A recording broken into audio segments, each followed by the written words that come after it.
রাত্রে আমার এসছে জ্বর, যেহেতু কয়েকদিনের বৃষ্টি হয়েছে, একদিকে মামামের কি কাশি। তো যাই হোক, hello everyone, welcome back to our channel. আশা করি আপনারা সবাই ভালো আছেন। এই যে আমিও বেশ দারুণই আছি। তো এই যে আজকের video. Hello everyone, welcome back to our channel. আশা করি আপনারা সবাই ভালো আছেন। এই যে আমিও কিন্তু ভালো আছি বলবো না, জ্বর এসছে কালকে রাত্রেই। গায়ে হাত পায়ে ব্যথা তো কালকেই বলেছিলাম। তো দেখি জ্বর এসছে খুব বেশি, মানে ভোরের দিকে। তো এখন আর ট্যাবলেট খাইনি। এখন পরোটা বানিয়েছিলাম সকালে, মামাকে দিয়েছি ওর লাঞ্চ বক্সে। তো আমি এখন খাবো দুটো, খেয়ে মানে একটা ট্যাবলেট খেতে হবে। প্যারাসিটামলই খাবো, বেশি একটা তো ইয়ে না, তো প্যারাসিটামলটাই খাওয়া বেটার। জিরোডল খেতাম যদি একটু বেশি বাড়াবাড়ি হতো, জিরোডলও আছে, প্যারাসিটামলটাই খাবো। দেন রান্না বসাবো। এই যে পনির আছে, পনির করব। আর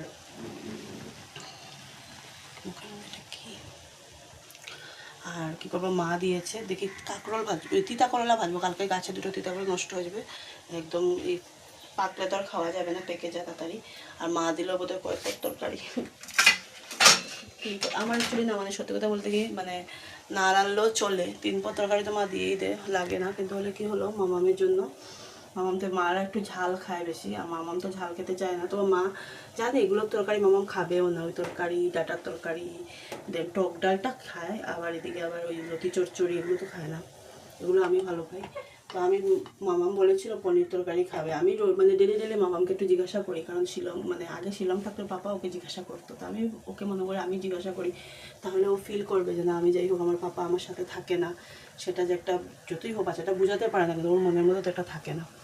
তো আমার থেকে বোধহয় ওর মনের মধ্যে একটা বেশি, কারণ তো আমি এর জন্য ওকে আজকে জিজ্ঞাসা করেছিলাম যে মামাম কী খাবে। তো বলেছিল পনির খাবো। তো পনির নিয়ে এসেছি, পনির খাবো। আর আমার না পনিরটা খেতে ভালো লাগে না, যেহেতু খাওয়া পড়ে যায় বেশি। আজকাল মামাম ডিম খেতে চায় না, যেহেতু মানে একটু ইয়ে করে, চুলকায় আর কি, গরম তো তার জন্য। তো পনির খাওয়া এমনি তো ভালো, মানে খারাপ না, কিন্তু আমার ভালো লাগে না এটা খেতে। তো যাই হোক, পনিরটা করবার আমার একদম ভালো লাগছে না, মাথা যন্ত্রণা করছে না, কিন্তু মানে শরীরটা একদম কীরকম লাগছে। তো ভিডিওটা দেখতে থাকুন, স্কিপ করে, জানি না কতটুকু আজকে ভিডিও দিতে পারবো। চা নিয়ে বসলাম আর পরোটা নিয়ে বসলাম, এখন আলু কাটবো। এই যে আজকে করছি পেঁয়াজ রসুন দিয়ে পনির করছি। এই যে আলু ভেজে রেখেছি, আর পনির ভাজবো না, মিটি দেবো, তাই জন্য ভাজি দিই। পনিরটা যাচ্ছে না ভালো অবশ্য, পনিরের ডিবি কাটতে গিয়ে পুরো আঙ্গুল, ওই যে উপরটা ভালো কেটেছে, কিন্তু পনিরের ডিবি ওপরতে খুলতে গিয়ে, এই যে এটার মুখটা খুলতে গিয়ে এই জায়গাটা লেগে গেছে।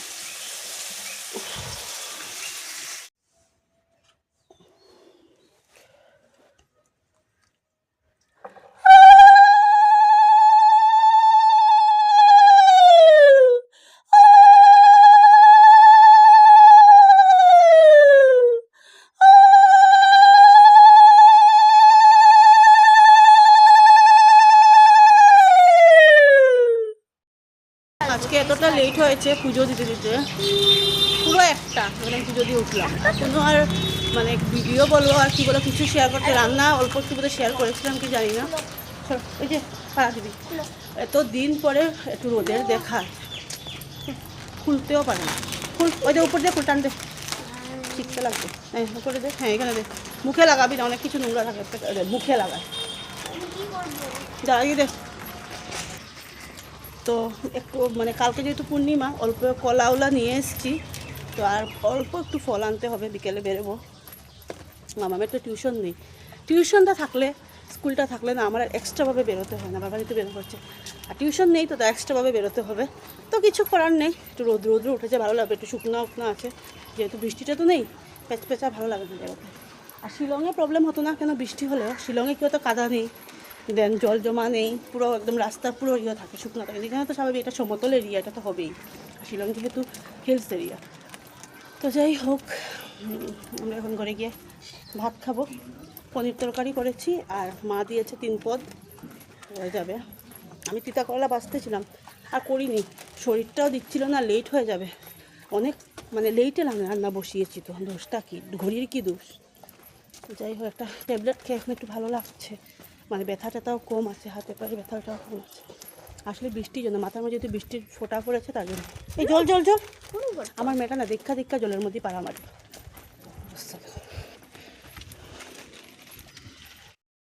এখানে আমি কথা বলেছিলাম, কিন্তু মামাম যেহেতু টিভির সাউন্ডটা মানে কমায়নি, তার জন্য সে সাউন্ডটা আসছিল, তো ভাবলাম ভয়েস দিয়ে দিই। তো বানিয়েছিলাম এই যে তোমাদের বলেইছিলাম, দেখিয়েছিলাম বোধহয়, পেঁয়াজ রসুন দিয়ে আলু দিয়ে আর কি পনিরের তরকারি। মা দিয়েছে লতি চচ্চড়ি আর একটা পাঁচ মেশালো তরকারি ডাটা দিয়ে, পাঁচ মেশালো না, ডাটা আলু আর বোধহয় কী বোধহয় থাকে জানি না, আর হলো আমডাল। তো ওটা হলো আজকে আমাদের দুপুরের লাঞ্চ। তো এই যে অনেক পটিয়ে উটিয়ে আজকে অনেক কিছু বলে এই যে এনাকে একটু শোয়াতে পেরেছি, কারণ কি হয় ইনি ঘুমোলে টিভিটা মনে থাকে, আমার একটু ঘুমটা ভালো করে, যেহেতু একটা ট্যাবলেট খেয়েছি ভালো লাগছে না শরীরটা, ভাত অল্প একটু খেয়েছি, খেতে পারিনি, মুখে একটা চকলেট, এটা বোঝে না যে দাঁতে ব্যথা। শিলং যাওয়ার পর এবার আমাদেরকে মানে কি বলবো, কি যে একটা শিলং যাওয়ার পর ওর দাঁতে ব্যথা একটা ও নিজেও ভুগেছে, আমরা কোনো দিকে বেরোতেও পারি না, সন্ধ্যার দিকে বেরো ঠান্ডা লাগলে দাঁতে ব্যথা হয়ে যায়, কি বলবো আর। এখন আবার শুরু করেছে, দাঁতে ব্যথা কম আছে তো শুরু করেছে আবার চকলেট খাওয়া। আমার পার্সের মধ্যে একটা চকলেট ছিল, এই চকলেটটা দোকান থেকে বোধহয় কোনোদিন দিয়েছিল, আমি পার্সের মধ্যে রেখে দিই। তো ওইটা আজকে যাওয়ার সময় মানে পার্সে থেকে বের করে বেডে রেখেছি, আমার এটা ভুল, আমি মানে খেয়াল নেই, নাহলে আমি ছড়িয়ে রাখতাম। তো যাই হোক, উপরে চলছে এই যে ফ্যান, আর আমরা এদিকে ব্ল্যাঙ্কেট, কারণ কী হয়েছে একটু পাতলা পাতলা ঠান্ডাও লাগছে, হালকা পাতলা ফ্যানটা চলে এই একটা দিন এসছে। চারিদিকে আবার উইন্ডোটাও খুলে রেখেছে, অনেক দিন পরে রৌদ্র উঠেছে, তো একটু রৌদ্রটাও লাগানো দরকার।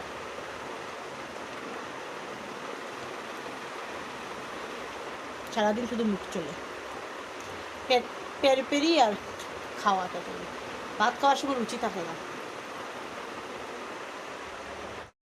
কিছু অল্প অল্প ফল নিয়ে আসলাম, দেখাতে পারছি না তোমাদের, করে নিয়ে দেখাবো। তো গিয়েছিলাম একটু সামনের দোকানেই গিয়েছিলাম, অল্প একটু ফল আনলাম, বেশি ফল টল আনিনি, কালকে যেহেতু পূর্ণিমা, আর তো ভাবলাম যে না একটু সকালবেলা কলা সন্দেশ নিয়ে, মিষ্টি আর কি সন্দেশ টাইপ নিয়ে এসেছিলাম, তারপরে সবটাই আটা ওটা দুধ সব নিয়ে এসেছি, ঘরে গিয়ে কথা বলছি, পারছি না, আমার হাত পুরো আটকা।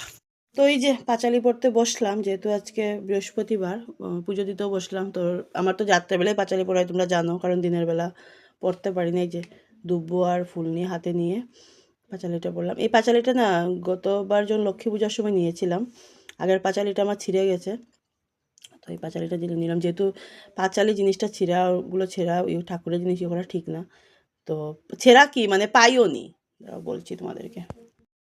শিলংয়ে যে পাঁচালিটা আমার ছিল, সেই পাঁচালিটা আমি কি বলবো মানে পাইনি ভালোভাবে। আমি তো জোড়াতালি লাগিয়ে স্টেপলার উপলার লাগিয়ে পড়তাম, ও যখন জিনিস পাঠিয়েছে, ঠাকুরের জিনিস পাঠিয়েছে, তখন দেখলাম যে পাঁচালিটা নেই। ওকে বললাম পাঁচালিটা কোথায়, ও বললো আমাকে পাঁচালিটা তো জুয়েলারিটাকে পাইনি ভালো করে। আমি বললাম আচ্ছা ঠিক আছে থাকুক। এবার গিয়ে আমি দেখলাম পাইনি, বোধহয় জিনিস আমি বলেছিলাম যে মানে আমাকে বলেছিল যেগুলো যদি কী করবো, আমি বললাম এক কাজ করো, যেখানে আমাদের মানে ওইখানে শিলংয়ে যেখানে মূর্তি বিসর্জনের ওখানে নিয়ে রাখে, মানে সাইডে নিয়ে রেখে দাও বা জলের মধ্যে দিয়ে দাও, জল আছে আর কি, ওইটা ইয়ে না, নদী না এমনিতে আর কি, বা বড়া পানি গেলে দিয়ে দিও, ওইখানে ওই সামনেই পোলোতেই দিয়ে দিয়েছে। তো আমার বোধহয় তখনই করা হয়েছে। যাই হোক, মা লক্ষ্মীর ইয়ে, তো এই পাঁচালিটা নিয়েছিলাম। আর এখানে যে আমি এখন তোমরা ভাববে যে আমার তো জিনিস 1 বছর হয়ে গেছে আনার, ঠাকুর উপরে হয়ে গেছে, তারপর লক্ষ্মী পুজো তো ওই দিনই গেল বলতে, ঠাকুর দুর্গা পূজার পরে কিনে নিয়ে এসছে, যাই হোক মাদের ঘরে। ততটা দিন কিন্তু আমি মানে ইয়েদের মাদের আর কি, বাবাদের আর কি পাঁচালি পড়েছিলাম। তো ভাবলাম যে এবার লক্ষ্মী পূজার সময় একবারে লক্ষ্মী পূজার মনের মধ্যে ছিল, লক্ষ্মী পূজার দিনই লক্ষ্মীর পাঁচালি একবারে কিনবো, এই পাঁচালিটা নিয়েছি নতুন আর কি। এমনি তো আমার পুরো মুখস্থ লক্ষ্মীর পাঁচালি, মানে কি বলবো, আজকের থেকে তো পড়ছি না, যবে থেকে আগে আমার আমার আমার বাবার বাড়িতেও পড়া হয়। তো এরকম আর কি করে আমরা লক্ষ্মীর বাড়ি লক্ষ্মীর পাঁচালিটা পড়ি আর কি, কারণ সবসময় দেখে এসেছি ঠাম্মা মা সবসময় দেখে এসেছি যে লক্ষ্মীর বাড়ি লক্ষ্মী যতই অসুবিধা হোক না লক্ষ্মীর পাঁচালি পড়ে, যদি এক অতিরিক্ত অসুবিধা হয়, আমার মা যেরকম, আমার মার তো পুরো বই টুই লাগে না, এমনি পড়তে পারে। আর আমার হয়ে গেছে এটা কি হয়, এটা এখানের যে ল্যাঙ্গুয়েজ যেটা ওইটা দিয়ে বানানো, তা আমার প্রবলেম হয় না, পড়তে পড়তে এখন কয়েক মাসে হ্যাবিট হয়ে গেছে। তো বলবো আর মাম্মা আমি যে পড়ছে বসে বসে, ওকে পড়া দিয়ে আমি পাঁচালি পড়তে বসলাম, পুজো দেবো। দিন যেহেতু বৃষ্টিতে ভিজেছিলাম, গলার মধ্যে ব্যথা, মামামেরও করছে কাশি কাশি, আমার কাশিটা এতটা হয়নি, খুসখুস করছে আর মানে কি ব্যথা করছে। তো যাই হোক না, নরম পড়ছে। আমি এখন এই যে কাপড়গুলো ভাঁজ করবো, আজকে অনেকদিন পর ভালো একটু শুকিয়েছে, আর স্কুল ড্রেসগুলো কালকে ধুতে হবে। রান্না বান্না তো রাত্রে নেই, রাত দুপুরের ভাত আছে গরম করে দেবো, দেন তরকারি আছে খেয়ে নেবো। পুজো দিয়ে দিয়েছি, শরীরটা একদম ভালো লাগছে না, কিন্তু নাড়াগুলো করতে হবে। আর সত্যি কথা বলতে কি, দুপুরবেলা আজকে একটু ঘুমিয়েছি, তার জন্য একটু ঠিক আছে, ঘুমিয়েছি তাহলে একটু ভালোই আছে, নাহলে না ঘুমালে আর বেশি খারাপ লাগে সত্যি।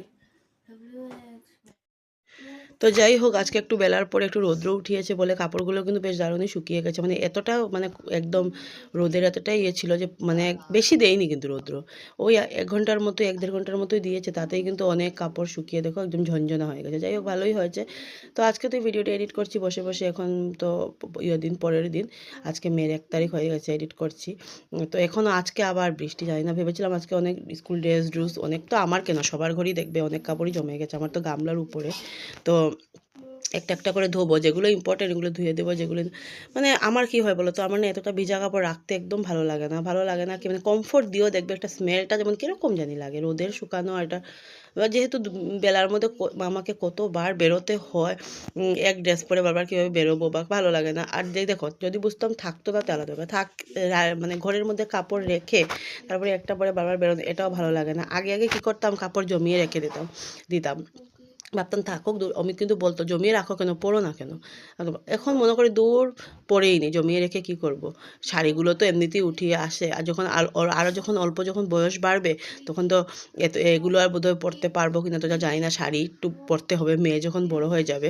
তো যাই হোক না কেন, তো জানি না কারা কারা, জানি না, চলো পরের ব্যাপার। তো এই যে অমিতের যে হাফ প্যান্টটা আর ট্র্যাক স্যুটটা ধুয়ে দিয়েছিলাম, ধুয়েছি তো বোধহয় সানডেতে, হ্যাঁ সানডে, আর শুকিয়েছে দেখো আজকে থার্সডেতে, কি বলবো অতটুকু। তো যাই হোক, মানে স্মেল হতে দেয়নি, কারণ যেহেতু কমফোর্ট দিয়েছিলাম স্মেল হয়নি, রোদে দিয়েছি শুকিয়ে গেছে, এখন ওয়ার্ড্রোবে ঢুকিয়ে রেখে দেবো, ও আসলে পড়বে। তো আজকের ভিডিওটা এখানেই শেষ করলাম।